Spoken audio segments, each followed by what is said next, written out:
Hello, welcome to Ramesh Technologies. In today's class, we will be discussing about an overview of a .NET framework. And this one we'll be discussing what is a .NET framework, what are the components we have, and then what is the purpose of each and every component. Okay. First, we'll understand what is a .NET framework. The .NET framework, it is a technology that supports building and running the next generation of applications. Okay, like a mobile application, like web application, Windows services, all other things, and as well as XML web services. Okay, so the .NET framework is designed to fulfill there are some objectives.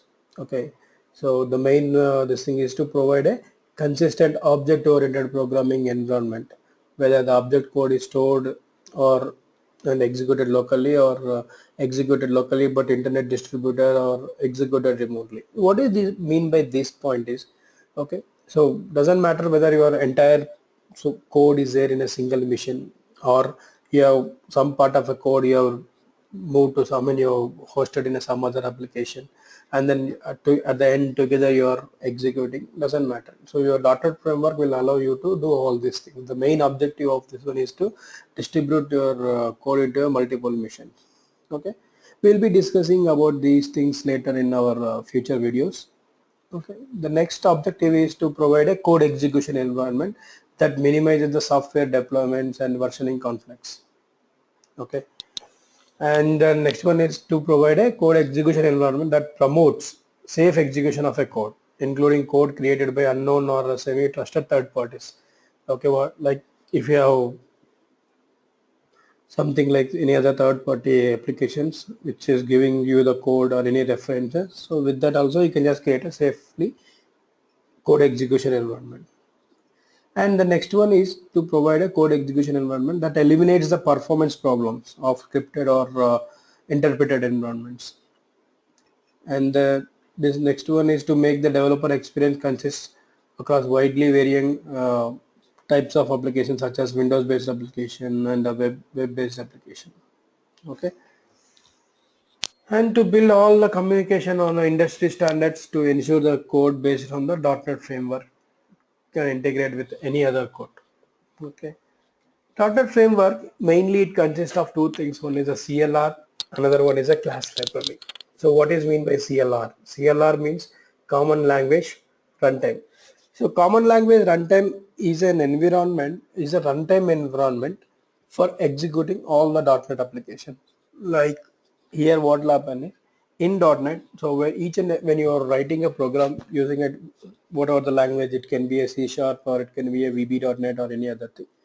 Okay, so that language compiler, so it will be converted into a whatever the code you have written will be converted into a MSIL code, which is also called as a IL, which is also called as a CIL. MSIL stands for Microsoft Intermediate Language. CIL means Common Intermediate Language. IL means Intermediate Language. Different people will call different way, but at the end it is a intermediate language. Okay, so normally a computer cannot understand any other language other than a binary code, which is a zero and ones, which is also called as a machine level language.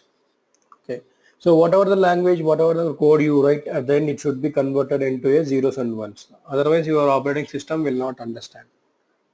Okay, so with the help of a CLR, we can read the common language whatever the intermediate language we have created. So that intermediate language will be converted into a machine understandable language, which is a zeros and ones with the help of a JIT compiler. So we have something called as a JIT compiler, JIT, just in time compiler. So with the help of a just in time compiler, so your CLR will work. So as and when you try to open a .NET application, immediately that application will contact CLR. CLR will execute the code and then it will convert the code into machine understandable language. Then that language, that output will be given back to the operating system for execution. And other than CLR, we have a next one more thing which is called as a framework class library. So this, what is this framework class library? So these are all the features, already predefined features. So if you are well known of C, C++ or any other Java, so you would have seen something like import files, header files. So here also it is like already predefined features. We don't need to write any code for this predefined features. We just need to give a reference and then make use of the features. So what we have, I mean, based on a framework installed, so we will be having a different features.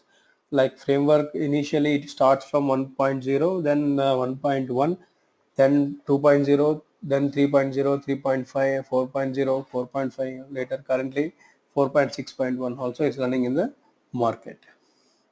Okay, then so class library is nothing more, it's a predefined features. So we just need to make use of those features. We don't need to start writing. So Microsoft, what they have done is they have finalized some common features which will be common for any type of applications, and then we don't need to start writing the code from the scratch. So we can just make use of these features to achieve our requirements. And the final one is a garbage collector. So garbage collector, if you are if you are familiar with the C, C++, in C, C++, we used to know that constructor and the destructor. So constructor is to allocate the memory and then destructor is to destroy the memory. But here in C# in .NET framework, with the help of a .NET framework, we don't need to write any code for destroying the objects whatever you have created. So we have a great feature called as a garbage collector, which will be running in the background threads. Okay, so it will just take care of managing the resources, like if any object, whatever the memory you have created, if it is idle for a long time, then it will be removed. So garbage collector has a 3 generations. So we'll be discussing about this garbage collector in a separate video session, but for now, so with the help of a garbage collector, we will be, I mean, we don't need to write a code to clear the memory, whatever the objects we have created. Automatically, it will be cleared. Okay.